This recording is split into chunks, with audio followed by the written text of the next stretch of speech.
સુરત શહેરમાં સ્વરાજની ચૂંટણીના પહેલા બેસ્તાન પોલીસ એલર્ટ મોડ પર આવી છે. મતદાન મથકો અને સંવેદનશીલ વિસ્તારોમાં કડક સુરક્ષા વ્યવસ્થા ગોઠવાઈ છે.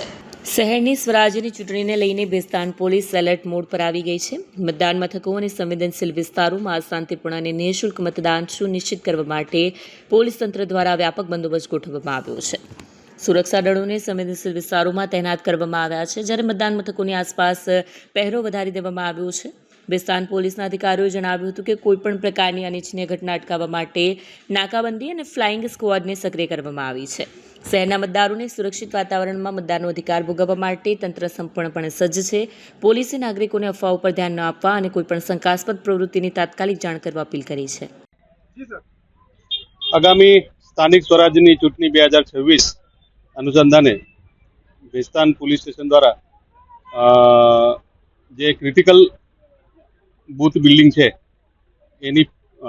એના ઉપર ફ્લેગ માર્ચ કરી કાયદોની વ્યવસ્થા જાળવવા માટે ફ્લેગ માર્ચ કરવામાં આવેલ છે.